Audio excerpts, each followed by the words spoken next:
నమస్తే ప్రజలారా, నేను మీ పగడాల గౌతమ్. పగడాల ఫ్యాక్ట్స్ ఛానల్ కి స్వాగతం. ఈ రోజు ఈ వీడియోలో AP deputy CM Pawan Kalyan garu Amazon కి ఇచ్చిన స్వీట్ వార్నింగ్ గురించి, అలాగే రీసెంట్ గా ఆంధ్రప్రదేశ్ ప్రభుత్వం స్టార్ట్ చేసిన వాట్సాప్ పాలన గురించి, అలాగే డీప్ సీక్ అనే యాప్ ఎందుకింత వైరల్ అవుతుంది అనే విషయాల గురించి ఈ వీడియోలో చెప్పబోతున్నాను. ఈ వీడియో చూసిన తర్వాత మీరు ఒక్కటే అంటారు, ఎవడురా నువ్వు?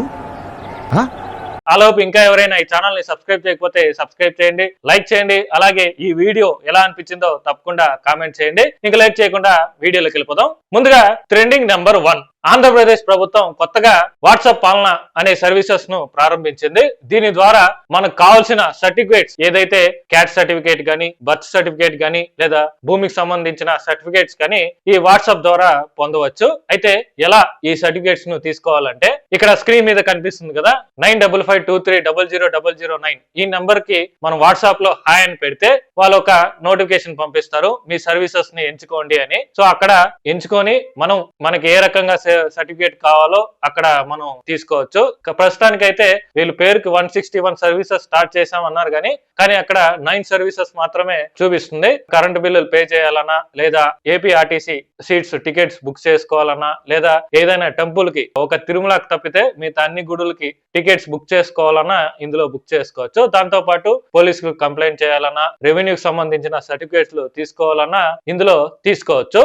ఇంతవరకే అక్కడ సర్వీసెస్ ప్రస్తుతానికైతే తీసుకొచ్చారు. అంటే ఏవైతే వెరిఫికేషన్ అవసరం లేని సర్టిఫికేట్స్ ఉంటాయో సో వాటికి సంబంధించిన మాత్రమే ఇక్కడ సర్వీసెస్ ఉన్నాయి. వెరిఫికేషన్ అవసరమైన సర్టిఫికేట్స్ ను ఇంకా తీసుకురాలేదు, ఫ్యూచర్ లో తీసుకొస్తామని నారా లోకేష్ గారు తెలియజేశారు. అయితే ఏంటంటే ఇది అందరికీ చూపించట్లేదు, ఎవరికో కొంతమందికే వస్తుంది. ఇప్పుడే స్టార్ట్ చేశారు కాబట్టి ఫ్యూచర్ లో ఇంకా అప్డేట్ చేస్తూ ఏమైనా రావచ్చేమో చూడాలి. Next trending number 2, deep seek. ఇప్పుడు ప్రపంచమంతా ఈ డీప్ సీక్ గురించే టాక్ ఆఫ్ ది టెక్ గా మారింది. ఎక్కడ చూసినా దీని గురించే మాట్లాడుకుంటున్నారు, అంత బాగా వైరల్ అవుతుంది. ఈ డీప్ సీక్ అనేది ఈ చాట్ జీపీటీ, జెమినీ ఏఐ ఎలాంటిదో డీప్ సీక్ కూడా అలాంటిదే. మనం ఆ చాట్ జీపీటీలో, జెమినీ ఏఐ లో ఏ ఇన్ఫర్మేషన్ తీసుకుంటామో ఈ డీప్ సీక్ లో కూడా సేమ్ టు సేమ్ అదే ఇన్ఫర్మేషన్ తీసుకోవచ్చు. ఈ డీప్ సీక్ ని ఏప్రిల్ 2023 చైనాకు చెందిన లియాంగ్ ఫెన్ఫాంగ్ అనే వ్యక్తి దీన్ని రూపొందించారు. అయితే ఎందుకు ఇంత బాగా వైరల్ అవుతుంది? ఈ డీప్ సీక్ రావడం వల్ల ఎన్విడియా అనే కంపెనీ ఎందుకింత నష్టపోయింది అని అంటే, మీకు సింపుల్ గా అర్థమయ్యేలా చెప్పాలంటే, రవితేజ గారిది కిక్ సినిమాలో కోటా గారిది ఒక డైలాగ్ ఉంటుంది, వేసిన తలుపులు వేసినట్టే ఉన్నాయి, మన చూపంతా సొమ్ము మీద ఉంది, ఫుల్ సెక్యూరిటీ, సడన్ గా గోడకి పెద్ద బొక్క, మనం చూస్తుండగానే డబ్బంతా మాయం. సో ఆ విధంగానే ఎన్విడియా ఈ కంపెనీ చాట్ జీపీటీలో ఇన్వెస్ట్ చేయడమే కాకుండా చాట్ జీపీటీకి కావాల్సిన సాఫ్ట్వేర్ ను సప్లై చేసింది. అయితే సడన్ గా డీప్ సీక్ రావడంతో ఈ ఎన్విడియా కంపెనీకి సంబంధించిన షేర్స్ అన్ని క్రాష్ అయిపోయాయి. దాదాపు 50 లక్షల కోట్లు దాకా నష్టపోయింది, ఇంకా నష్టపోతూనే ఉంది. అయితే ఎందుకు ఇంత నష్టపోవాల్సి వచ్చిందంటే, ఈ చాట్ జీపీటీ ఏమో 6 బిలియన్ ఖర్చు చేసి 4500 ఎంప్లాయీస్ తో 10 years కష్టపడి ఈ చాట్ జీపీటీని తీసుకొచ్చారు. అదే డీప్ సీక్ చూసుకుంటే కేవలం 10 మిలియన్ ఖర్చుతో, అలాగే 200 ఎంప్లాయీస్ తో 2 సంవత్సరాల్లో ఈ డీప్ సీక్ ని తీసుకొచ్చారు. అందుకే ఇంత బాగా వైరల్ అవుతుంది. పైగా ఈ ఎన్విడియా ఇచ్చే సాఫ్ట్వేర్ కంటే ఈ డీప్ సీక్ లో ఉన్న సాఫ్ట్వేర్ చాలా తక్కువ ఖర్చులో వచ్చేస్తుంది అనమాట. పైగా చాట్ జీపీటీ సబ్స్క్రిప్షన్ తీసుకోవాలన్నా కొంచెం హై ప్రైస్ లో ఉంటుంది. ఈ డీప్ సీక్ అలా కాదనమాట, చాలా తక్కువ ప్రైస్ లోనే ఈ డీప్ సీక్ ను మనం ఉపయోగించుకోవచ్చు. అందుకే అటు చైనా వాళ్ళు, ఇటు అమెరికాలో ఉన్న వాళ్ళు తక్కువ ఖర్చుతో వస్తుంది కదా అని చాలా మంది దీన్ని డౌన్లోడ్ చేసుకోవడం స్టార్ట్ చేశారు. అందుకే ఇంత బాగా వైరల్ అవుతుంది. ఇందులో ఇంకో ట్విస్ట్ ఏంటంటే, ఈ డీప్ సీక్ సాఫ్ట్వేర్ ఎలా వాడిందో తెలుసా? ఈ ఎన్విడియా కంపెనీ ఏదైతే చాట్ జీపీటీకి ఇచ్చిన సాఫ్ట్వేర్ అయితే ఉంటుందో, ఆ సాఫ్ట్వేర్ వాళ్ళు వాడి పడేసిన మిగిలిన స్క్రాప్ ఉంటుంది కదా, ఆ స్క్రాప్ ను వాడి దాన్ని డెవలప్ చేసి మరి ఈ డీప్ సీక్ ని రూపొందించారు. ట్విస్ట్ అయితే అదిరిపోయింది కదా, వాళ్ళదే వాడి వాళ్ళకే పెద్ద బొక్క పెట్టారు ఈ డీప్ సీక్ వాళ్ళు. సో ఇది ఈ విధంగా చాట్ జీపీటీకి పెద్ద బొక్క పడింది. నెక్స్ట్ ట్రెండింగ్ నెంబర్ 3, ఈ ఫిబ్రవరి 1న అంటే రేపు నిర్మలా సీతారామన్ గారు 2025 ఇయర్ కు సంబంధించిన బడ్జెట్ ను ప్రవేశపెట్టనున్నారు పార్లమెంట్ లో. అయితే ఇక్కడ ఒక న్యూస్ అయితే బాగా వైరల్ అవుతుంది. అదేంటంటే ఈసారి మిడిల్ క్లాస్ కి అనుకూలంగా ఒక గుడ్ న్యూస్ అయితే ఉంటుంది. ఈ విధంగా ట్యాక్స్ అయితే ఉంటుందని ఒక న్యూస్ అయితే వైరల్ అవుతుంది. అదేంటంటే సంవత్సరానికి అప్ టు 7 lakhs వరకు సంపాదించే వాడికి నో ట్యాక్స్ అని, 10 lakhs సంపాదించే వాడికి 4.4% ట్యాక్స్ అని, 15 lakhs సంపాదించే వాడికి 8.6% అని, అదే విధంగా 20 lakhs సంపాదించే వాడికి 13.9%, అదే విధంగా 25 lakhs ఆ పైన సంపాదించే వాడికి 17.3% వరకు ట్యాక్స్ పడుతుందని వైరల్ అవుతుంది.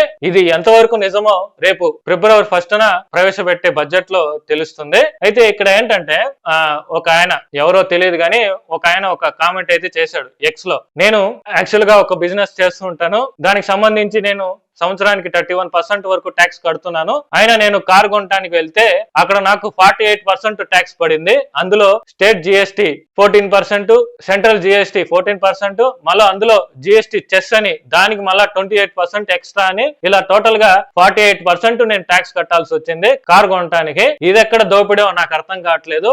ఒక పక్క అక్కడ లాక్కుంటారు, ఇక్కడ లాక్కుంటున్నారు, ఇదేం దోపిడీ అని ఆయన ఒక కామెంట్ అయితే చేశారనమాట.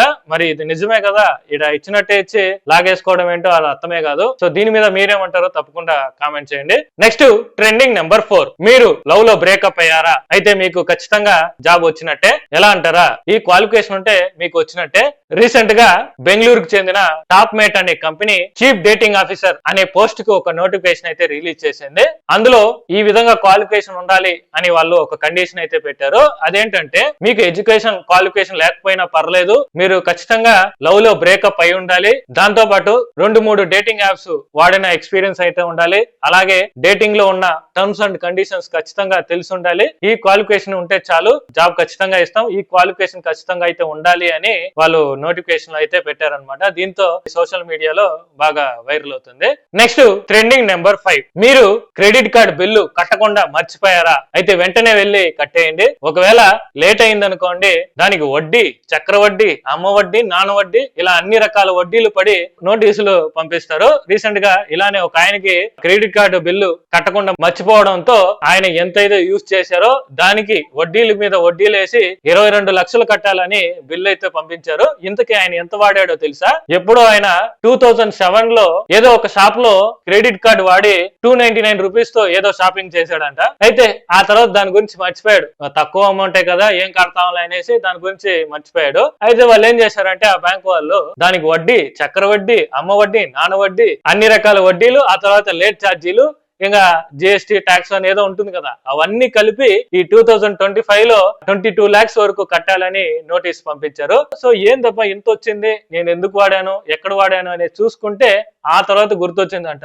ఓహో ఎప్పుడో 2007 లో 299 రూపీస్ తీసుకున్న దానికి ఇంత బిల్ వేశారో వాళ్ళు, ఇంత అమౌంట్ కట్టడానికి కూడా నా దగ్గర లేదే, ఇప్పుడు ఏం చేయాలి అనేసి ఆయన కామెంట్ చేశాడు అనమాట. సో ఈ విధంగా పరిస్థితి అయితే ఉంది. ఇన్ కేస్ మీరు ఎవరైనా మర్చిపోయి కట్టకుండా ఉంటే వెంటనే ఇప్పుడు వెళ్ళి చూసుకోండి. క్రెడిట్ కార్డు అలాంటి ఏమైనా ఉన్నా వెంటనే వెళ్ళి క్లోజ్ చేసుకోండి ఆ అకౌంట్ ని, లేకపోతే లేనిపోని చార్జెస్ అన్ని వేసి ఇలా బిల్లు పంపిస్తారనమాట.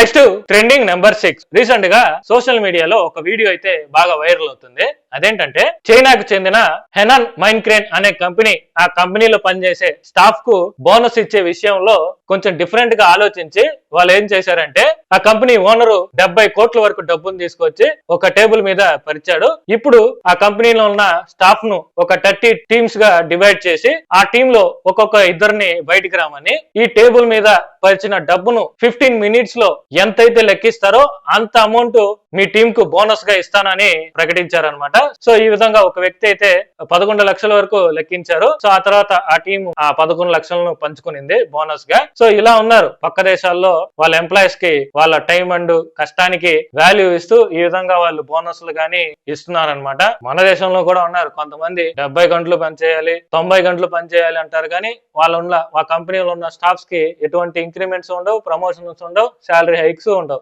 నెక్స్ట్ ట్రెండింగ్ నెంబర్ 7, ఈ దేశంలో కాదు ప్రపంచంలో ఆడవాళ్ళ వల్ల రాజ్యాలు కూలిపోయినాయి, ఆ రాజ్యాలు నిలబడ్డాయి. ఇది విన్నాం, చూసాం, అది అందరికీ తెలిసిందే. కానీ రీసెంట్ గా ఇదే ఆడవాళ్ళ వల్ల యాక్సిడెంట్లు కూడా జరుగుతున్నాయి.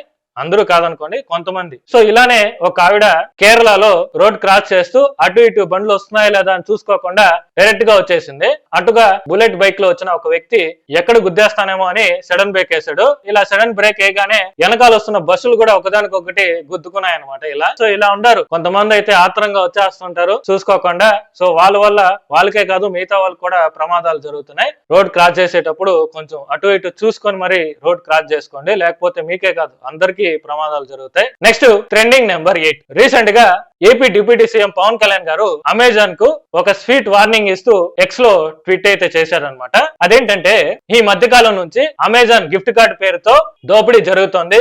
ఎక్స్పైరీ డేట్ అయిపోయినాక ఆ మిగిలిన బ్యాలెన్స్ అమెజాన్ అకౌంట్ లో కాకుండా ఇతర అకౌంట్ లోకి పడుతుంది. అందుకే ఈ పబ్లిక్ దృష్టిలోకి తీసుకొస్తున్నాను. ఇది ఒక వ్యక్తి ఎంతో కష్టపడి అమెజాన్ లో గిఫ్ట్ కార్డ్ కొంటుంటే ఆ గిఫ్ట్ కార్డ్ లో ఉన్న బ్యాలెన్స్ వాడు వాడినా వాడకపోయినా ఆ మిగిలిన అమౌంట్ ఎవరో గుర్తు తెలియని అకౌంట్ లోకి చేరుతోంది. వెంటనే సార్ట్ అవుట్ చేయాలి. యాక్చువల్ గా ఆర్బీఐ రూల్స్ ప్రకారం ఏదైనా గిఫ్ట్ కార్డ్ కి 1 year వరకు కాల పరిమితి కలిగి ఉండాలి. దాంతో పాటు ఎక్స్పైరీ డేట్ అయిపోయినా కూడా ఆ మిగిలిన బ్యాలెన్స్ వాడు వాడినా వాడకపోయినా ఆ అమౌంట్ అనేది తిరిగి ఆ కస్టమర్ యొక్క అకౌంట్ లోకి చేరాలి. కానీ ఇది వెళ్ళట్లేదు. మీరు ఆర్బీఐ రూల్స్ ప్రకారం నడుచుకోవట్లేదు. ఇది పబ్లిక్ దృష్టిలోకి తీసుకొస్తున్నాను. మీరు వెంటనే ఇది సార్ట్ అవుట్ చేయాలి, లేకపోతే మీ మీద తప్పకుండా యాక్షన్ తీసుకోవాల్సి ఉంటుంది అని ఈ విధంగా ట్వీట్ చేశారు. సో ఇలా వాళ్ళైతే దోచుకుంటున్నారు అనమాట. ఇలా చాలా గిఫ్ట్ కార్డ్స్ అనేవి వేస్ట్ అయిపోతున్నాయి. సో మీకేమైనా ఇలాగే జరుగుంటే తప్పకుండా కింద కామెంట్ చేయండి. సో అది వీడియోని లాస్ట్ వరకు చూసారంటే మీకు నచ్చినట్టే ఉంది. నచ్చితే ఒక లైక్ చేయండి.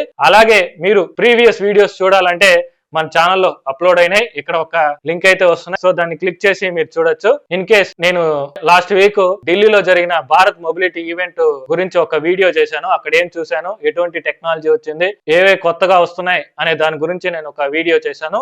ఇన్ కేస్ ఆ వీడియో చూడాలనుకుంటే మీరు వెళ్ళి చూడొచ్చు. ఇలాంటి ఇన్ఫర్మేటివ్ వీడియోస్ మీ దాకా రావాలంటే మీరు చేయాల్సింది ఒకటే, ఈ ఛానల్ ని సబ్స్క్రైబ్ చేయండి, లైక్ చేయండి. మరిన్ని ఇన్ఫర్మేటివ్ వీడియోస్ తో మళ్ళీ కలుద్దాం.